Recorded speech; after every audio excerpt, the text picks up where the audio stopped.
Coming up in a report later today, Emily Wong investigates corruption on the Citadel and uncovers a full-blown crime syndicate.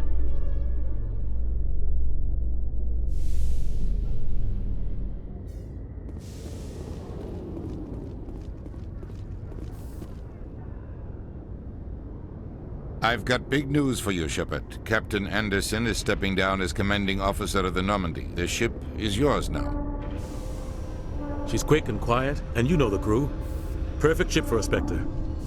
Treat her well, Commander. I'll take good care of her, sir. I know you will, Commander.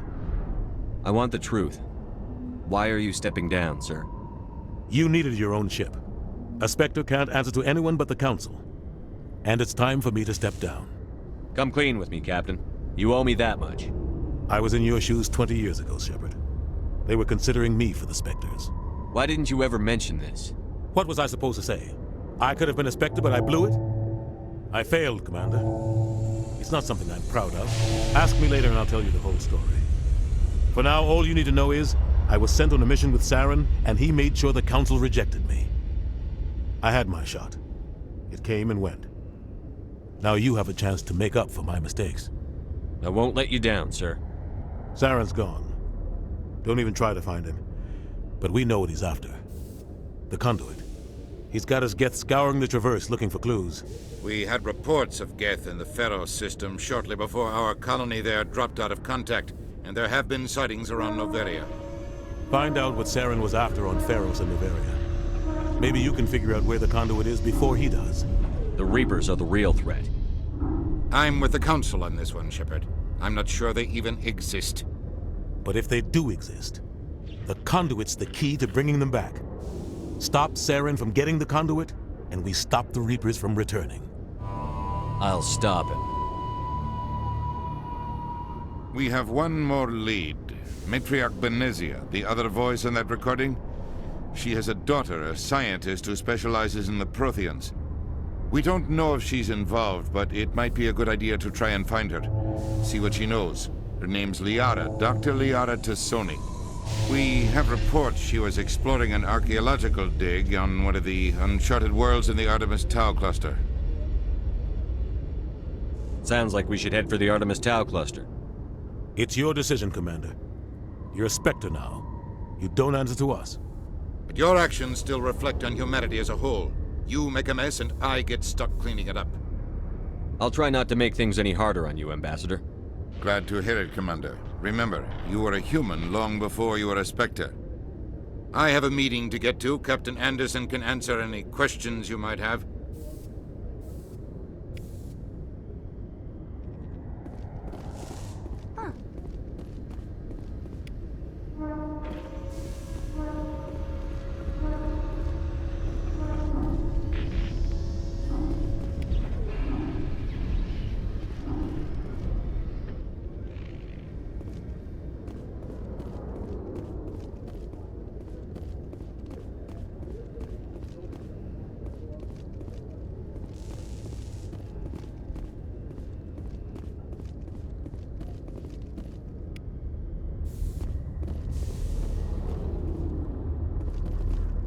Yes, Commander?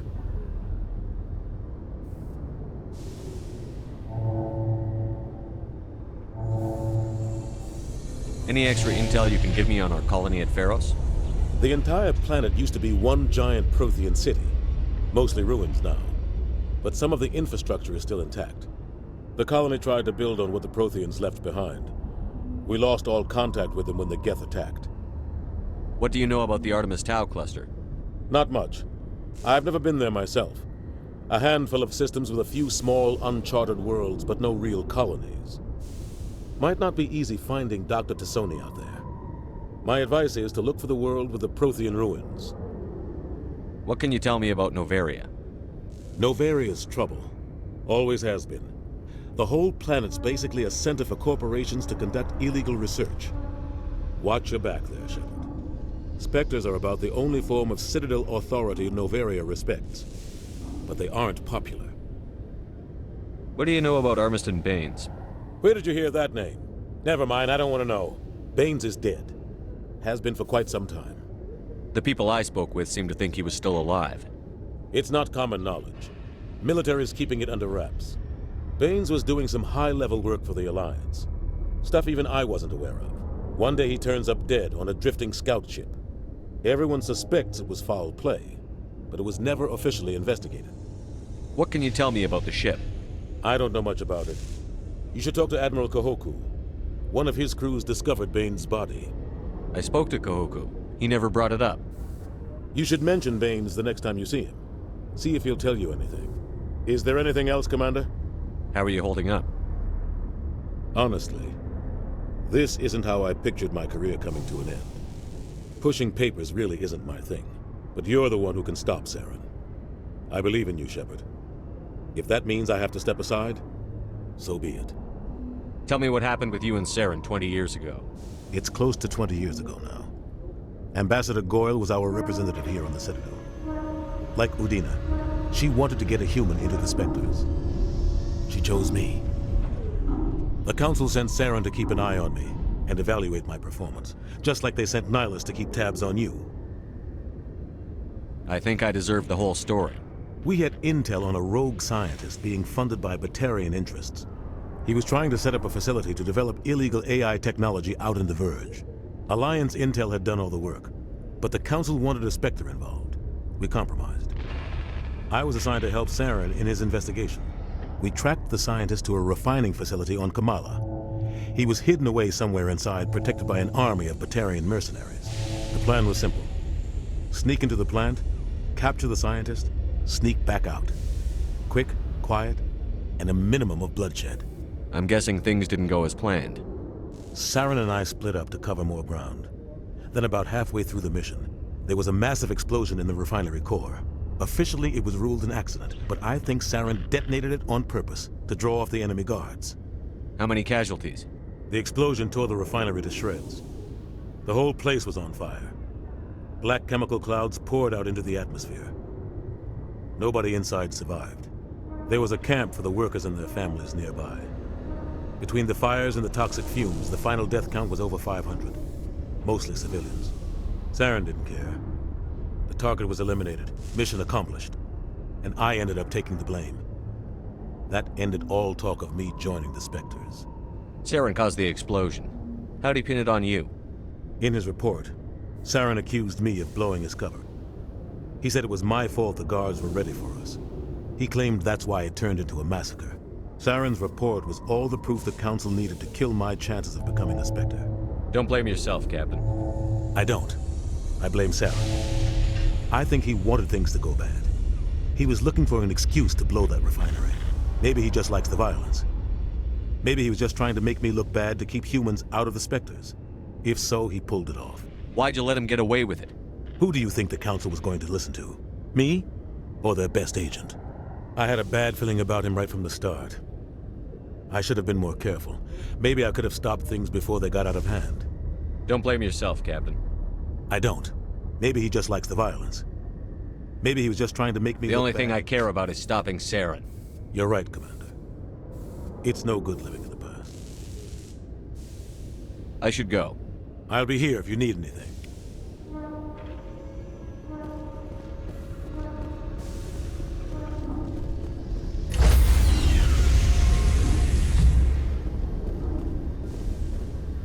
Stand by, shore party. Decontamination in progress. I heard what happened to Captain Anderson. Survives 100 battles and then gets taken down by backroom politics. Just watch your back, Commander. Things go bad on this mission, you're next on their chopping block. Captain Anderson should be the one in charge. It's like I'm stealing the ship from him. Yeah, the captain got screwed. But it's not like you could have stopped it, nobody's blaming you. Everyone on this ship's behind you, Commander, 100%. Intercom's open. If you got anything you want to say to the crew, now's the time. This is Commander Shepard speaking. We have our orders. Find Saren before he finds the conduit. I won't lie to you, crew. This mission isn't going to be easy. For too long, our species has stood apart from the others. Now it's time for us to step up and do our part for the rest of the galaxy. Time to show them what humans are made of. Our enemy knows we're coming. When we go into the Traverse, Saren's followers will be waiting for us. But we'll be ready for them, too. Humanity needs to do this. Not just for our own sake, but for the sake of every other species in Citadel space. Saren must be stopped. And I promise you all, we will stop him. Well said, Commander. Captain will be proud. The captain gave up everything so I could have this chance. We can't fail. Yes, sir. Commander, something you need? How's the Normandy performing? Is she everything they said she'd be? She's the best ship in the fleet. If you've got a pilot who knows how to handle her. Balance isn't what you'd expect. Takes a while to get used to that oversized drive core we got stuffed in the back, and her power can sneak up on you if you're not careful. The Normandy's probably too much ship for your average Alliance pilot, Commander.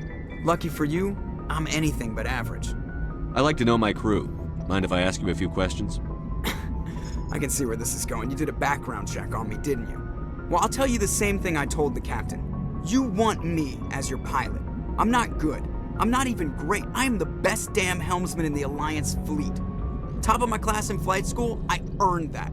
All those commendations in my file, I earned every single one. Those weren't given to me as charity for my disease. I'm sorry, Joker. I didn't even know you were sick. You mean you didn't know? Oh, crap. Okay, I've got Vrolik syndrome, brittle bone disease. The bones in my legs never develop properly. They're basically hollow, too much force and they'll shatter. Even with crutches and my leg braces, it's hard to get around. One wrong step and crack! It's very dramatic. But I've learned to manage my condition, Commander. Put the Normandy in my hands and I'll make her dance for you. Just don't ask me to get up and dance unless, you like the sound of snapping shin bones. I have to go. All right, see ya.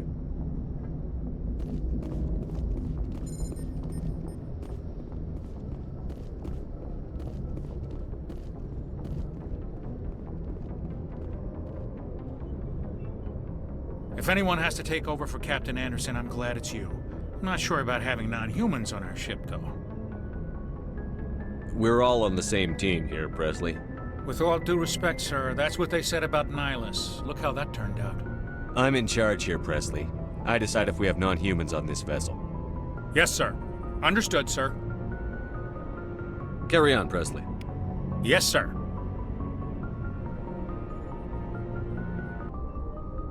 Yes, Commander? Carry on, Presley. Yes, sir.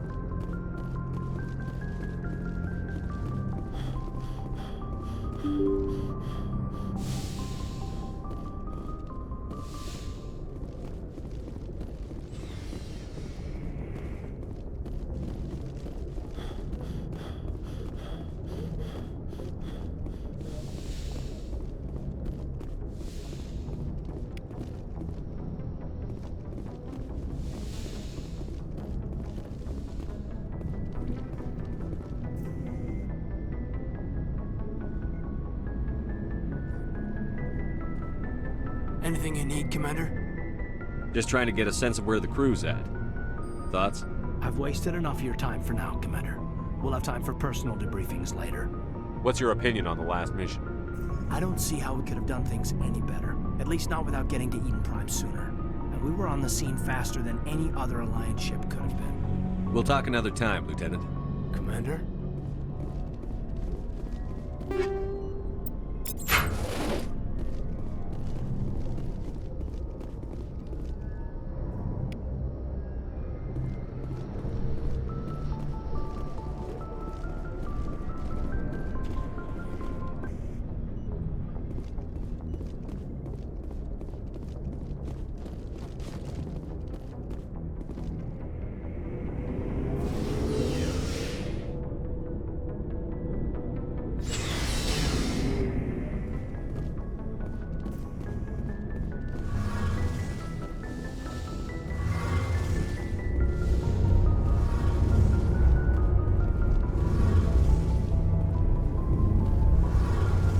Commander, you know that Quarian, Tally?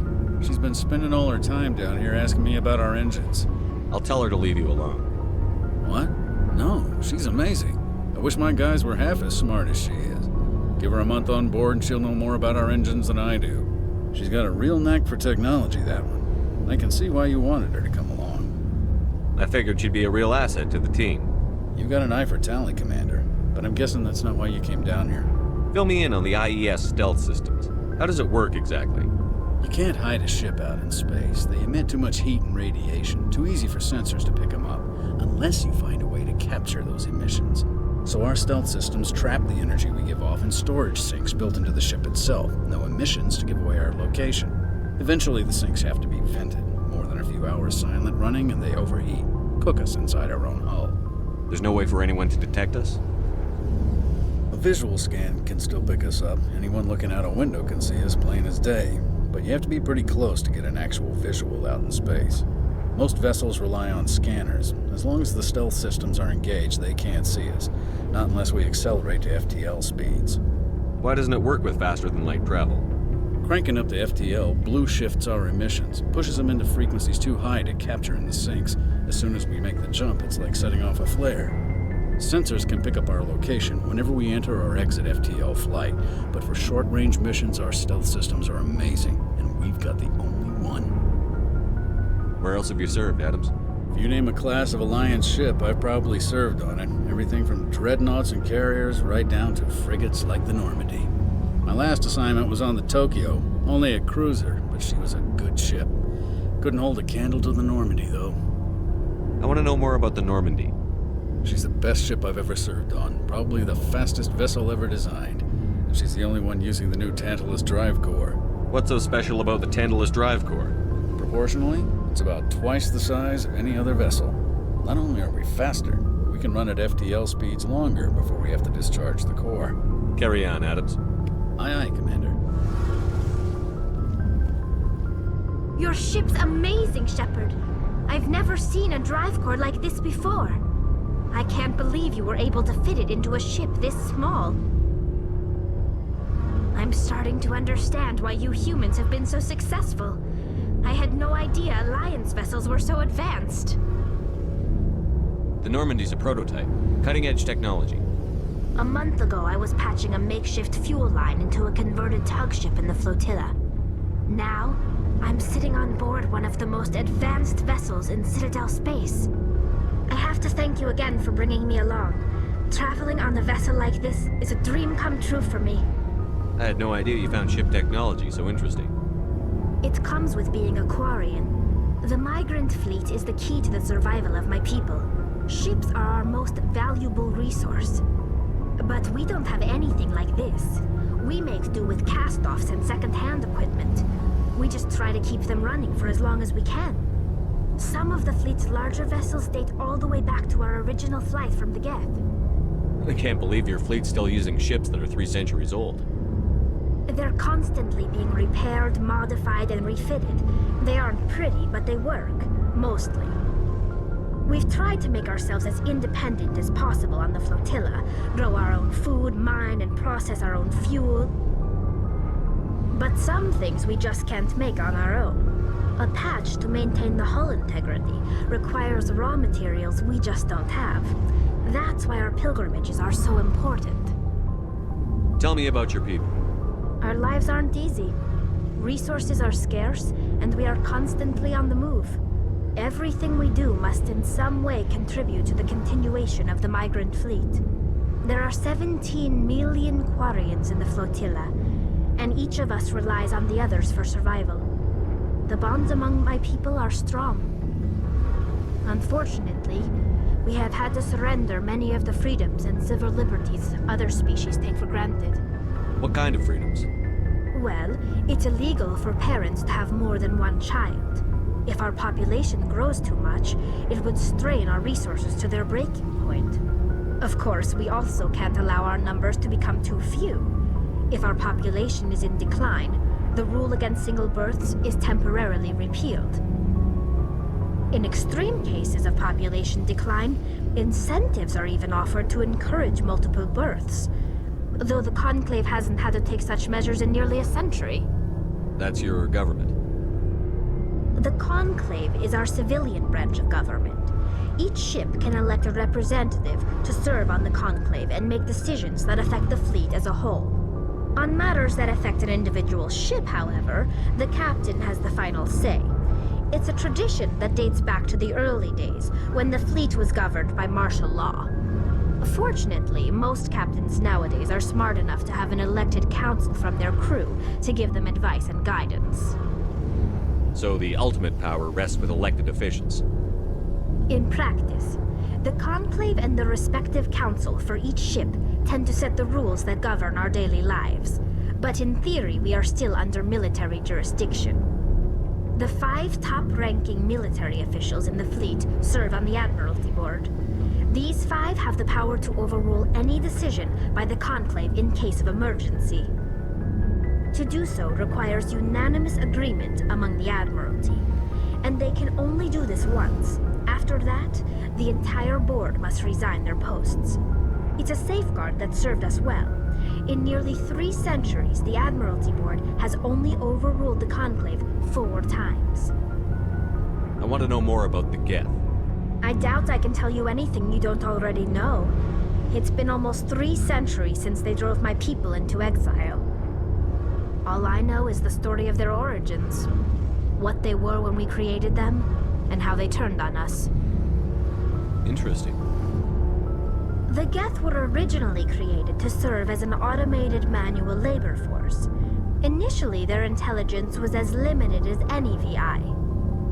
Over time, we made small modifications to their programming to allow them to perform more varied and complex tasks, bringing them closer and closer to true AI status.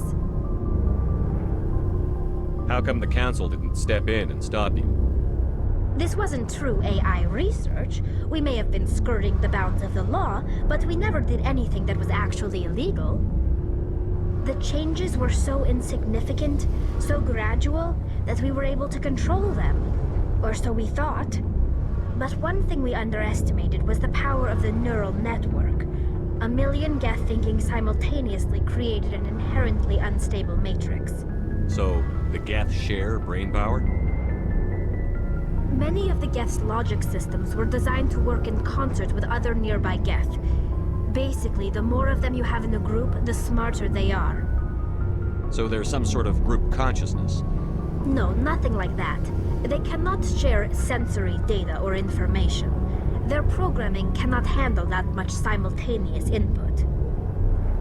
Each Geth maintains an individual awareness and identity. The neural network only operates on a process-based level.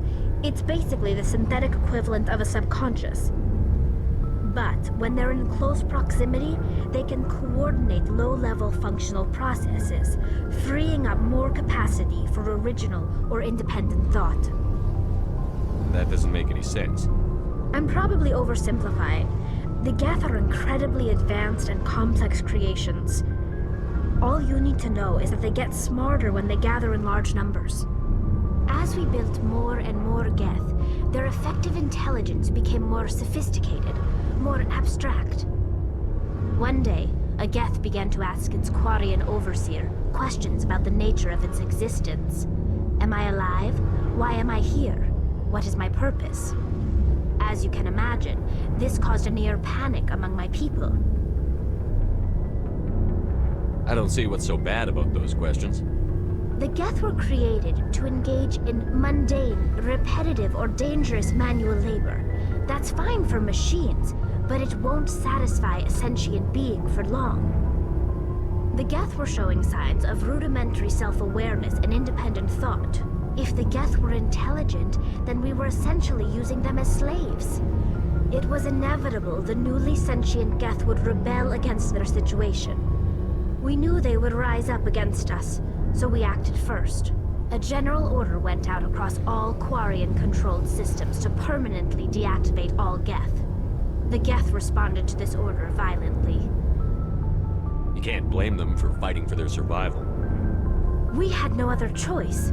The Geth were already on the verge of revolution. By acting quickly, we had a chance to end the war before it began. The hope was that most of the Geth would still be little more than machines, incapable of organized resistance. But they had progressed much further than anyone anticipated. The war was long and bloody. Millions upon millions of Quarians died at their hands. In the end, we were forced to flee our own homeworld. We feared the Geth would pursue us, but they never came beyond the Veil. Now we drift through space, exiles searching for a way to reclaim what was once ours.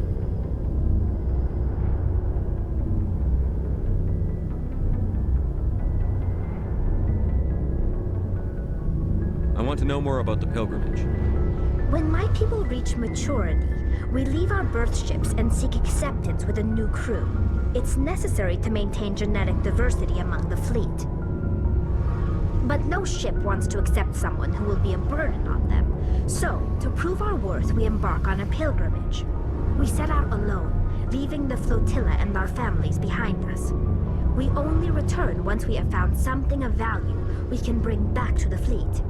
This is presented as a gift to the captain of the respective ship we wish to join. If the gift is accepted, we are welcomed into the crew. Can a captain choose to reject the gift? That doesn't happen often. Most captains are eager to increase the size of their crew.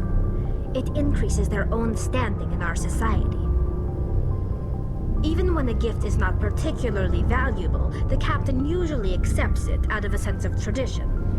However, there is a stigma to presenting a substandard gift. It's not the best way to make a good impression on a new community. Most pilgrims don't return until they find something worthwhile. I can't believe they just send you off alone. It's not like they just cast us out. Before we leave, we are given lessons in how to survive outside the flotilla, and given gifts to help us on our journey. We also receive implants to fight off sickness and disease. Generations of living in an isolated and highly controlled environment have left our immune systems weaker than most. By the time we leave the fleet, we are well equipped for the pilgrimage. This is a rite of passage for all Quarians. If it were dangerous, our numbers would suffer. Virtually every pilgrimage ends with a triumphant return and the ritual presentation of the gift to one of the fleet's captains. I want to talk about something else. Like what? I should go. See you later.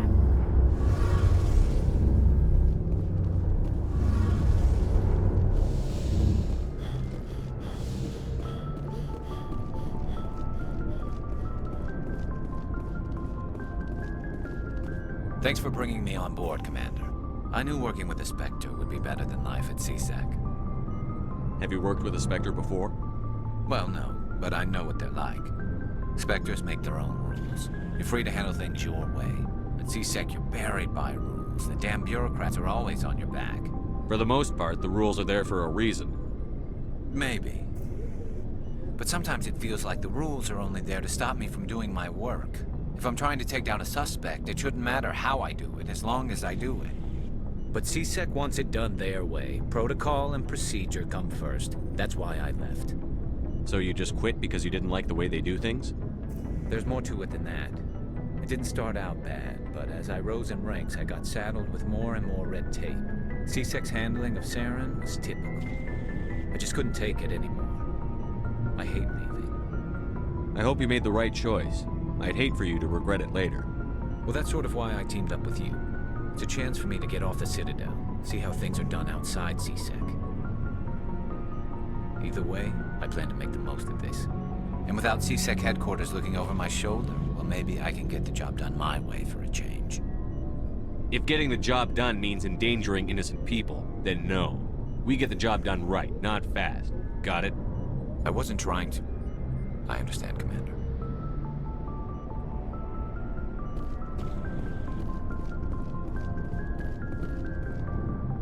Commander?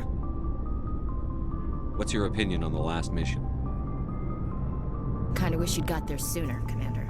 No offense, I appreciate the rescue. I just wish...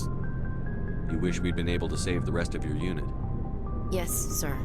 If I had been more alert, we wouldn't have been cut down by an ambush. The Geth are perfect ambushers. They don't move, they don't make noise, they don't even breathe. Sir, they have flashlight heads. I'll make sure it doesn't happen again. Do you have a few minutes to talk one-on-one? I'm sorry, Commander. I need to get my duty squared away. I wouldn't mind talking more later, though. Dismissed, Chief. Sir.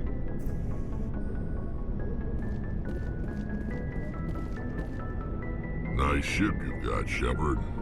What can I do for you? What's your story, Rex? There's no story. Go ask the Quarian if you want stories. You Krogan live for centuries. Don't tell me you haven't had a few interesting adventures. Well, there was this one time the Turians almost wiped out our entire race. That was fun. I heard about that. You know, they almost did the same to us. It's not the same. It seems pretty much the same to me. So your people were infected with a genetic mutation? An infection that makes only a few in 1,000 children survive birth? And I suppose it's destroying your entire species? I suppose it isn't all the same. I don't expect you to understand, but don't compare humanity's fate with the Krogan. I was just making conversation. I wasn't trying to upset you. Your ignorance doesn't upset me, Shepard. As for the Krogan, I gave up on them long ago. The genophage infected us, but it's not what's killing us. Are your people really dying? We're sure not getting any stronger. We're too spread out. None of us are interested in staying in our own system.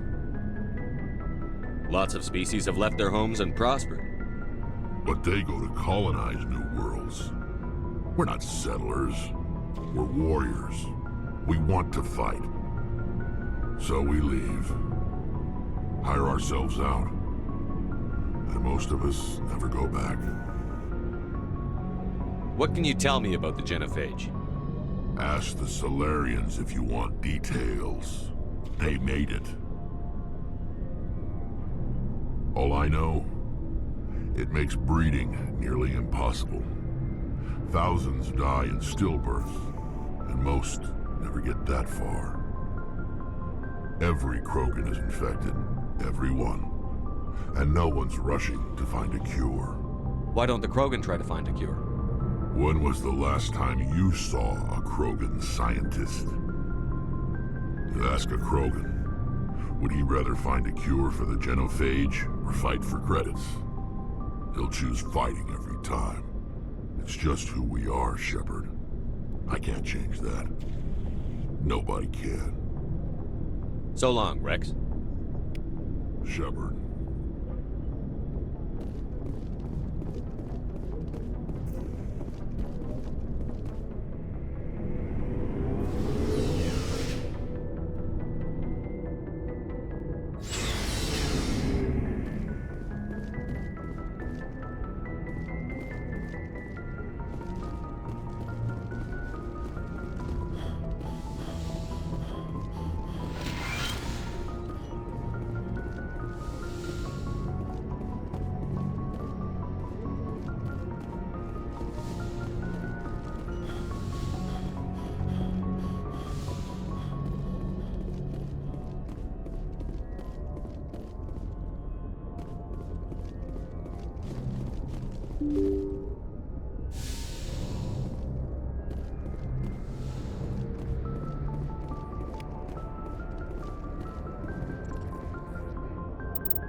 I'm picking up some strange readings.